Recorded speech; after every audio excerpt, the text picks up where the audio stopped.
cuidado com a alimentação de crianças e jovens deve ser motivo de preocupação de pais e educadores. As estatísticas indicam que 15% das crianças e 8% dos adolescentes sofrem de obesidade. 8 em cada 10 adolescentes vão continuar obesos na fase adulta. Médicos especialistas alertam para o perigo de doenças que podem comprometer o desenvolvimento e a saúde dos pequenos. Eles recomendam aos pais maior atenção com o tipo de alimento que colocam no prato dos filhos.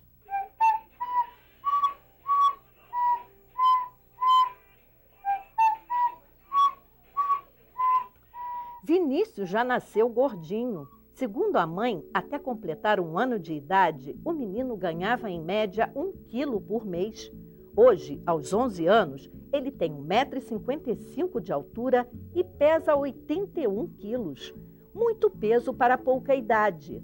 Embora faça dieta acompanhado por nutricionista e psicóloga, Vinícius confessa que é um desafio resistir às tentações, parar de comer e emagrecer. Como é que é para você essa restrição alimentar?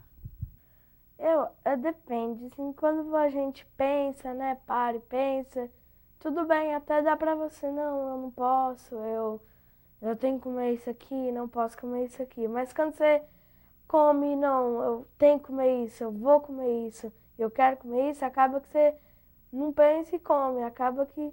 Mas como eu tô nesse processo de pensar, ir na nutricionista, na psicóloga, para eu aprender a conseguir não comer, por enquanto tá difícil, mas eu acredito que daqui a um tempo vai ficar bem mais fácil. Igual a maioria das crianças, Vinícius gosta mesmo é de comer guloseimas, alimentos calóricos, como batata frita, hambúrguer, refrigerante e sorvete. Gosto muito. Até minha mãe, no restaurante dela, ela vende picolé.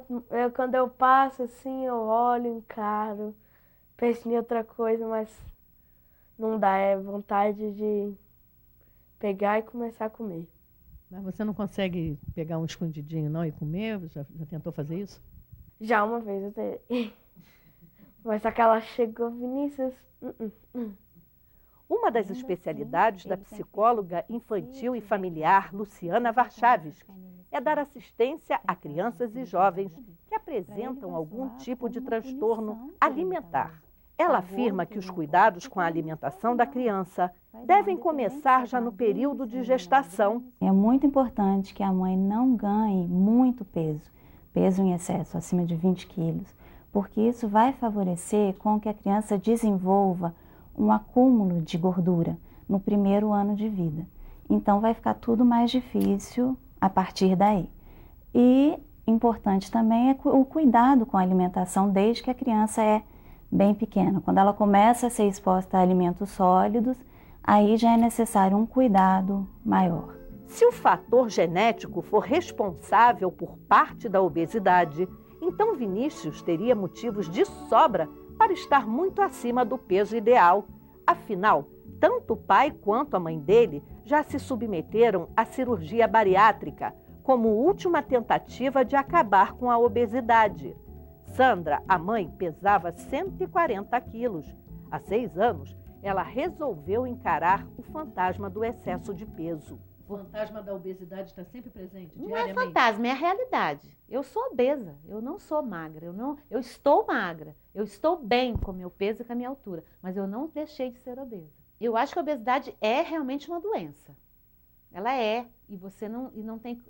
É crônico, ela não tem, como se diz, não tem cura. O médico hoje não fala, eu curei a tua obesidade. Não, ele controlou a tua obesidade. Um dos métodos é a cirurgia. Vinícius, o filho de Sandra, já é considerado uma criança obesa. Apesar disso, os especialistas afirmam que o fator genético não é determinante para que filhos de pais obesos sejam obesos também. Tem um dado interessantíssimo, que é o seguinte, 1% da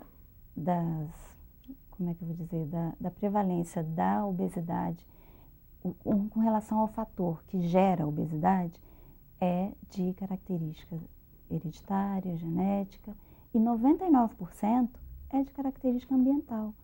é como essa criança foi exposta à alimentação. O que é importante a gente destacar aqui é que a obesidade é um processo, né? Ela não começa no dia para a noite.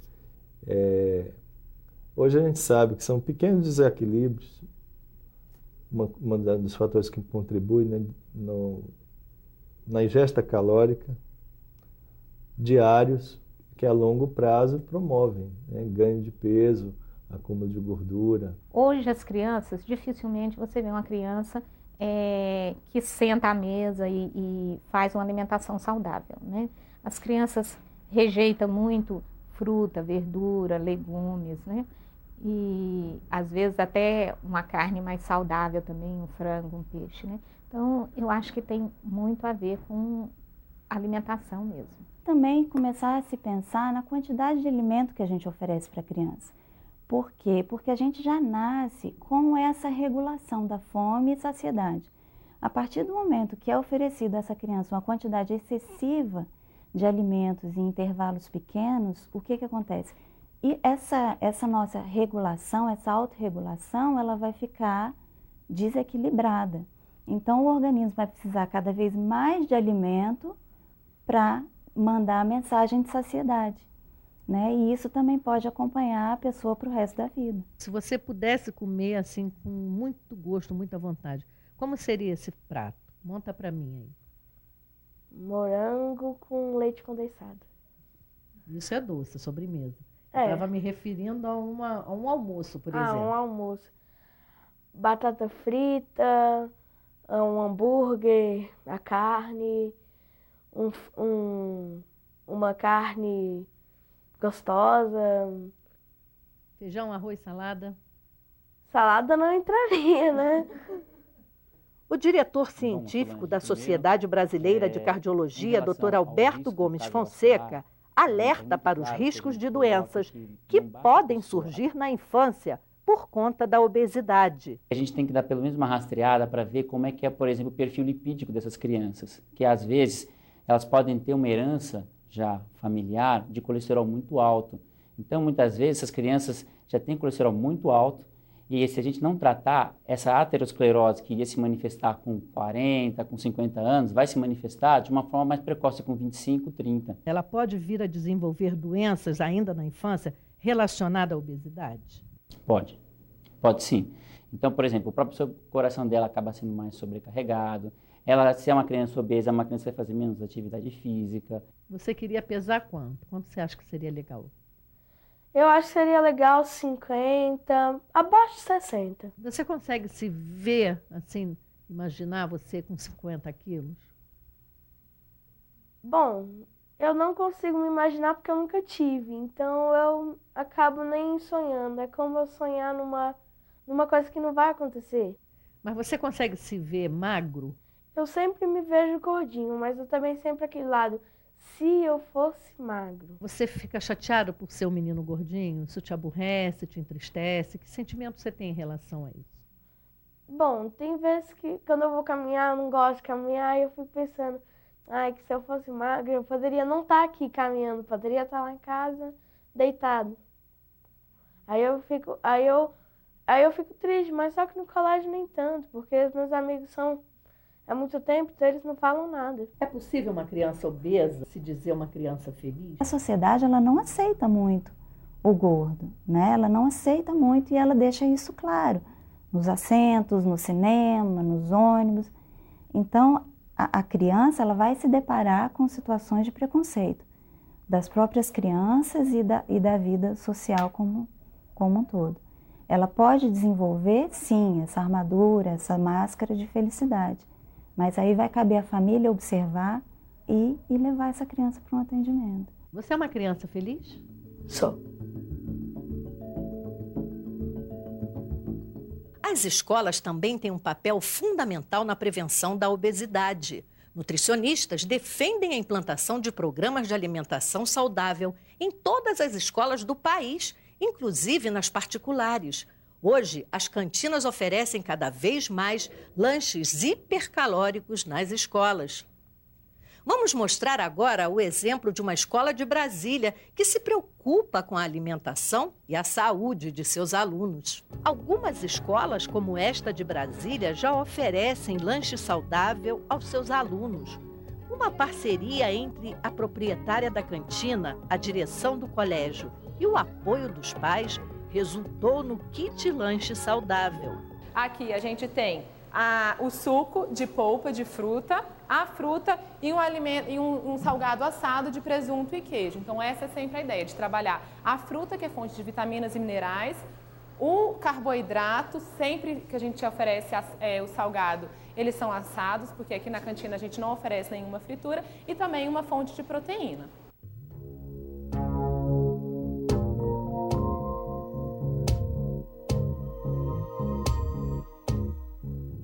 Nessa escola, não há espaço para guloseimas com açúcar. Balas, pirulitos e doces estão fora do alcance dos alunos. Os salgados à base de fritura também são proibidos. Aqui, o cardápio é nutritivo e bastante variado.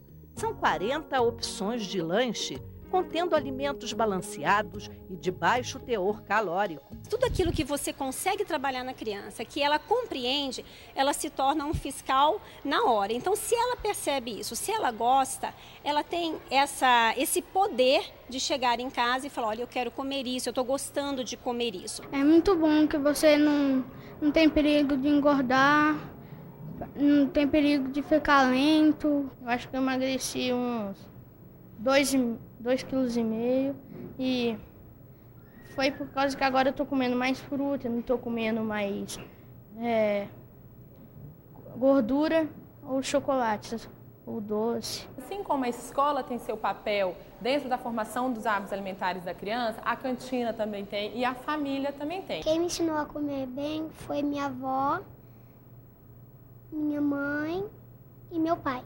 E não tem um pai que não queira que o seu filho tenha uma alimentação saudável. Às vezes a reeducação é dos pais, né? Então a gente chama uma vez, 2 vezes, até que o pai compreenda que realmente para estar na nossa escola, essa também é uma das propostas pedagógicas que nós temos. Existem programas de tratamentos alternativos que ajudam na perda de peso para quem não quer recorrer à cirurgia de redução de estômago. É cada vez maior o número de grupos de ajuda que surgem como opção de tratamento para quem deseja perder peso. Eu sempre fui gordinha, venho de família já sedentária de obesidade, né? Eu perdi, engordava e resolvi fazer o jornal pessoal. E aí eu comecei só a emagrecer. O que é o jornal pessoal? O jornal pessoal é o seu diário, onde você anota tudo que você come e os pontos para você se regular, se controlar e ver a quantidade de porções que você comeu e a quantidade de pontos, e não extrapolar. É assim que funcionam os Vigilantes do Peso, um dos mais antigos programas de reeducação alimentar com filiais de atendimento no Brasil e no mundo. Aqui, ao fazer a inscrição, o associado preenche um cadastro indicando peso e altura para que seja calculado o índice de massa corporal. A partir daí, é definida uma dieta composta por alimentos nutritivos, diversificados e de baixo teor calórico, aliada à prática de exercícios físicos. É uma alternativa para quem deseja emagrecer com saúde, garantem os associados. Assim que eu entrei no Vigilantes do Peso, eu não tinha hábito alimentar saudável, era muito sedentária, eu tinha sofrido um acidente, daí eu comecei a comer muito para suprir essa carência. E hoje eu estou outra pessoa, né? Minha alimentação é outra, na minha casa eu tenho outra estrutura alimentar, eu estou me alimentando bem, preocupada mais com a minha saúde, com o meu bem-estar, coisa que eu não fazia antes. Não pode comer menos que a cota diária, aí não pode. É 22 todos os dias, não pode comer menos. Porque seu organismo vai achar que você vai passar por algum momento de dias, de abstinência, sem comer, ele vai desacelerando o metabolismo. Mabel é coordenadora de vários grupos dos Vigilantes do Peso que funcionam em Brasília. Quando ingressou há 7 anos como associada, pesava 10 quilos a mais. Foram necessários 4 meses e meio de mudanças nos hábitos alimentares e muita disciplina para que ela alcançasse o peso ideal. Nós temos uma orientadora no Rio de Janeiro que perdeu 97 quilos. E o que acontece? Às vezes a pessoa faz uma cirurgia com a ilusão de que vai emagrecer. Eu estou com uma associada que ela fez a cirurgia e já engordou 20 quilos. Quer dizer, ela perdeu muitos quilos e depois começou a engordar 20 quilos porque o hábito não mudou. Então não adianta cortar, mexer aqui, se a cabeça e aqui não muda.